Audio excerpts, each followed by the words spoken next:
كل حاجه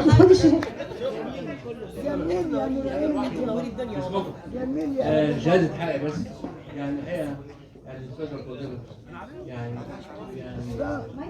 حاضر يعني عامله شغل جميل جدا. ولما يعني قلت لها يعني قالت لي الفضل الكبير لحضرتك، لان كقياده ما انا اقول لحضرتك انا القائد او الرائد او المسؤول لما بيدي يعني الامكانيات والفرصه للزملاء ومن العاملين معاه بيبقى ليه مغزى كبير جدا. وهذا اتضح من يعني عايزين نكرم حضرتك على هذا، ودعوه لكل قياده في بلدنا العزيزه مصر ان هو يدي الفرص الطيبه لزملائه وبعتبرهم زملائه.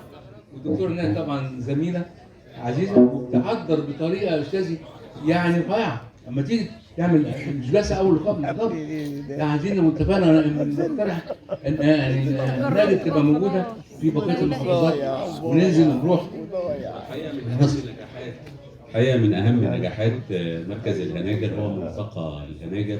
والحقيقه الدكتوره ناهد عبد الحميد يعني من قبل وجودي حتى انا هنا في المكان وهي بجد لا حقيقي والله بجد لا النجاح هي اللي منجحه المكان اصلا بهذا الملتقى الحقيقي ده. يعني ده شرف لينا وجود الملتقى هنا في مركز الهناجر واستضافتنا ليه. طبعا لا طبعا في بنروح طبعا المحافظات. اولا النشاط هنا في الهناجر في مسرح وفي جاليري وفي حاجات كتير. والحقيقه كمان يعني الملتقى هنا بيثبت نجاحه مره بعد مره وملتقى بعد ملتقى. والحقيقه حتى كمان بشكر الفرقه الموسيقيه وبشكر حضرتك الاغاني والفن. ربنا يخليك يا فندم، الله يخليك، والضيوف الكرام اللي منورينا ودايما بينورونا في الملتقى اللي الحقيقه بتقوده باقتدار شديد الدكتوره ناهد اللي كله لا والله ده حقيقي يعني. فده انا مش محتاج عليه تكريم، بالعكس ده انا اللي المفروض اكرمكم واكرم الدكتوره على مجهودها الرائع اللي بتعمله في المركز حقيقي. يعني بشكر حضرتك. استاذن حضرتك نعمل جروب لاصدقاء الهناجر ومن كل الحاضرين بيبعتوا للدكتوره ناهد يقولوا لها ونعمل الجروب ده ونبتدي نتواصل. وطبعا انا بستاذنكم وكنت اتمنى ان نكرم كل الحاضرين، فمن خلال هذا الجروب اللي هيبعت الدكتوره ناهد يعني نسعده او يسعدني ان انا برضه نكرمه التكريم المعنوي والادبي. وهذا طبعا امر يعني واجب. كل واحد بيعمل حاجه كويسه يا جماعه نقول له شكرا.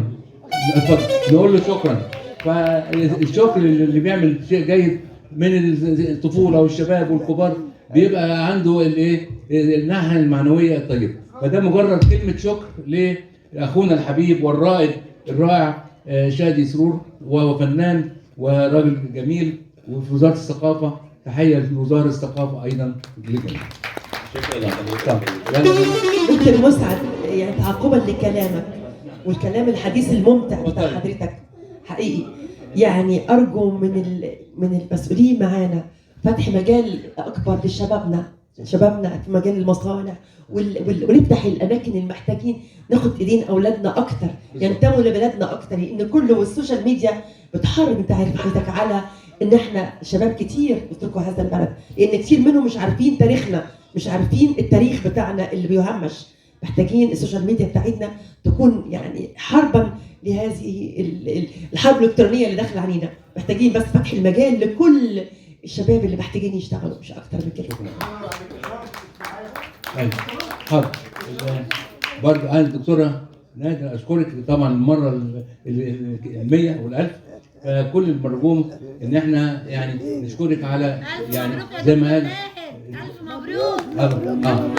احنا هنديلك المره الجايه هنديلك شهاده تكريم ان شاء الله. فاللي هيبعت للدكتوره ناهد يعني رايه في مستقبل الهناجر وكيفيه ان احنا اقتراحاتكم، والحقيقه ده يعتبر شيء يعني استفتاء كده على ارائكم. يعني بعد اذن حضرتك هنعمل جروب. اتفضل. ايوه عشان الصوره بس. ماشي. هنعمل جروب يا جماعه، ولو سمحت يا دكتوره جروب للهناجر وبالتالي كل اللي هيبعت للدكتوره ناهد هيبقى عضو يعني مؤسس في هذا الجروب. ولو ده يا ريت تدعوا زملائكم واصدقائكم، ولو اقترحتوا نتعمل هذا يعني العمل في مواقع اخرى، احنا طبعا بنعرضه على وزاره الثقافه وعلى سياده الاستاذ. شكرا جزيلا استاذنا الدكتور مسعد ويس على التكريم وعلى الكلام الجميل وعلى كل دعمك وتشجيعك لنا طول الوقت. شكرا جزيلا، تحيه لاستاذنا الدكتور مسعد ويس، كل التحيه. ونشكر الفنان شادي سرور. ممكن زيارات المركز ينور بيكم كلكم في اي وقت، احنا كل يوم عندنا مسرح، يوم الاثنين بس الاجازه. اتمنى في جروب لملتقى الهناجر الثقافي وهيتم اضافه عليه الاسماء الجديده، وتشرفتونا في اي وقت. شكرا لحضرتك، ربنا يخليك.